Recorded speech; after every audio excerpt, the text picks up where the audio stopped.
Marriage. ఒకప్పుడు ఈ పెళ్ళంటే కంపానియన్‌షిప్. కానీ ఇప్పుడు అది స్లోగా financial commitment with life time EMI అవుతుంది. ఒకప్పుడు పెళ్ళంటే ఒక సెలబ్రేషన్. కానీ ఇప్పుడు పెళ్ళంటే ఒక ప్రాజెక్ట్.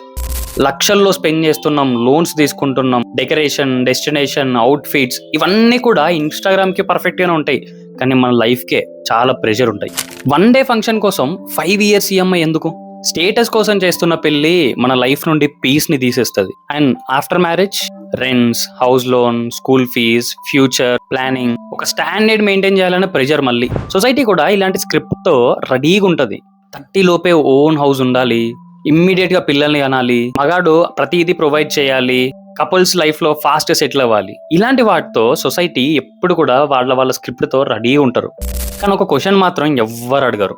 మీరు ఎమోషనల్లీ రెడీయా, ఫినాన్షియల్ గా స్టేబులా, లేదా ఈ సొసైటీ ప్రెషర్ వల్ల తీసుకున్న డిసిషనా అని. ఒకప్పుడు మ్యారేజ్ అంటే కంపానియన్షిప్ లా ఉండేది. కానీ ఇప్పుడు లవ్ నుండి కంపారిజన్ కి షిఫ్ట్ అవుతుంది, సపోర్ట్ నుండి స్ట్రెస్ కి షిఫ్ట్ అవుతుంది. అప్పుడే ఈ మ్యారేజ్ అనేది ఒక ట్రాప్ లా అనిపిస్తుంది. ఇక్కడ మ్యారేజ్ ప్రాబ్లం కాదు, అన్రియలిస్టిక్ ఎక్స్పెక్టేషన్సే ప్రాబ్లం.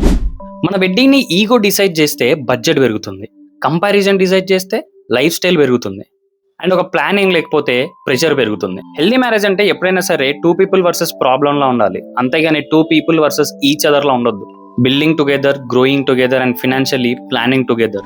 మీలో ఎవరైనా పెళ్లి చేసుకున్న వాళ్ళు ఉంటే before marriage ask this question: మనం లైఫ్ ని బిల్డ్ చేస్తున్నామా లేదా లైఫ్ స్టైల్ ని బై చేస్తున్నామా అని.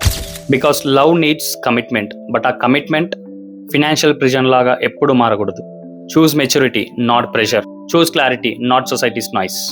సో మీ గ్యాంగ్ లో కూడా ఎవరో ఒకరు త్వరలో పెళ్లి చేసుకునే వాళ్ళు ఉంటారు కదా, వాళ్ళని కమెంట్ ట్యాగ్ చేసి వాళ్ళకి రీల్ షేర్ చేయండి.